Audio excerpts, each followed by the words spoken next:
So I gave somebody a ride. It turned out it was this girl. I was picking her up from the casino. She brought in her uncle. It was wild. It was crazy. They smelled pretty strong.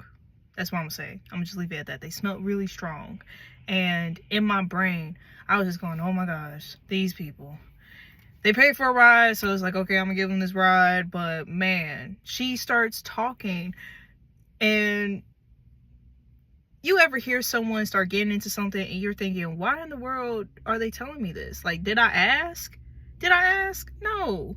And she just kept going on and on about some stuff she was going on with her relationship, how her fiance's family treats her, how some of them are really nice, like his mom's really nice, but then the aunts, the uncles, the family that you gotta see at the reunion, but you don't want to see on a regular basis. That's what she was telling me about. And as she's talking, in my brain, at first I was like, maybe she'll stop talking if I don't say anything. And I was like, look, the girl's going through a hard time. This is where God had to come in. The Holy Spirit had to fix my spirit, because I'm over here judging the mess out of her. I'm like, you stink. You got all this stuff going on. Do you think your boyfriend or your fiance, do you think your fiance wants to deal with the sloppiness? And she drunk, uncle's here. I was having all these different thoughts, and then I said, well, let me at least, because she started reaching over and was like, girl, let me tell you. And because I was such a great listener, she was sharing more and more. She was asking for my opinion, and I had to be like, well, just be nice, because if I'm going through a tough time, I wouldn't want someone to treat me that way. So I started talking to her, or responding to what she was saying, and tell her, hey, well, I was asking her questions. Is this worth you dealing with for the rest of your life? She was like, yes, we've been together for 6 years. Like, I'm going to go through thick and thin with him. It's so hard. And at the end of it, she told me she felt good about the conversation. I was in my brain, I'm like, just hurry up and get out the car. Just get out the car. I only had to deal with it for 20 minutes. And she threw me a $20 bill. Like, just said, thank you for listening. Here's $20. And the moment I got that $20, y'all, my attitude, my spirit, everything was so much better. I was like, oh, I just got $20. And then I told her, and this wasn't even because of the $20. I told her, I honestly hope that everything works out with you guys, and that you have this conversation with him. She felt like he wasn't defending her against the people that was ridiculing her. And that's hard. That's tough. I can relate. I can understand that. She wanted her man to step up and show, hey, you're not going to talk to her that way. This is somebody who I proposed to. I'm going to marry her. She's part of the family, whether you like it or not. That's what she wanted. She wanted that. He's just laid back, kind of like, hey, just ignore it, whatever. And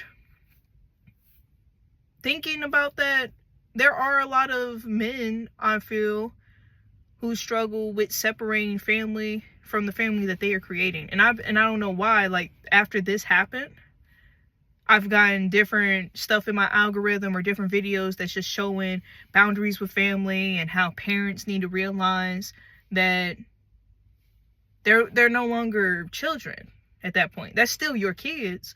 Yeah, you're still that person's parent, or you're still that person's auntie, you're still that person's, adult figure. But once people get grown, you gotta let them do them. You gotta let them live their lives, experience their own family. Like, this is their family. And I had to think about even situations where I may overstep for example, my sister. She has a fiance. She has a baby. I love seeing my nephew when the holidays come. I'm like, dang, I can't just show up and be around you like I want to.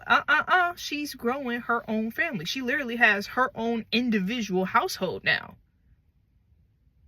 And once I respected that and told her, yeah, I definitely want to see you more, she makes more of an effort to reach out at times. I still randomly call her, check in on her, but we just got to accept the fact that we're no longer kids. We have to accept that amongst ourselves, but adults really need to It respect the fact that we're no longer kids. And so it was such a great reminder that I'm not the only person who has these thoughts. I'm not the only person who feels this way. And then when it came to her point about her man not stepping up or doing more to protect, I had to start thinking about what that man must be going through. That you have some family that supports your relationship, but then you got other people that's constantly trying to destroy it or say things or ridicule it. We got to accept at times that misery loves company, and that some people who don't have successful relationships hate to see you have a successful relationship, especially if you're younger. And they go, oh, well, it didn't work out for me, so it's definitely not going to work out for you. There's older people who still want to give their 2 cents in at certain things, and I have to remind myself that it's still my decision. So for all you who's struggling with that at this point, it is still your decision at the end of the day, whatever it is that you're going through. And I do hope that her and her fiance work it out. They lasted 6 years. Let's encourage them to have 60 more. And then, but that also made me have to sit back and just, how she gave me the $20, despite the thoughts that I had in my head, I didn't let those thoughts come out of my mouth. So we can't always control the initial thoughts that we have, but I've been praying to God to work on my judgmental spirit. I really have, because that's not cute. And I constantly have to rewire my brain to start thinking, okay, what are some things that this person does need? Or if I'm in that person's shoes, what type of advice would I want to receive? Or what type of advice, I may not want to hear, but I know I need to hear. And you never know what's going to come out of it. Because the girl actually threw me another $20 before she got out the car. So it wasn't even a $20 tip. It was a $40 tip. I was like, wow. Wow.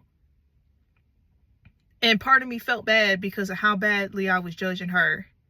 And she just gave me $40 despite the issues that she's going through that's really wrecking her. So it gave me a lot to think about in that moment. But there's always some type of conversation that I have with folks, or you just don't know what you can pick up from somebody. And I constantly find people in all areas, all walks of life, all different ages that I could relate to. So just allow the Holy Spirit to fill you up with more forgiveness and patience, because you have no idea what people are going through.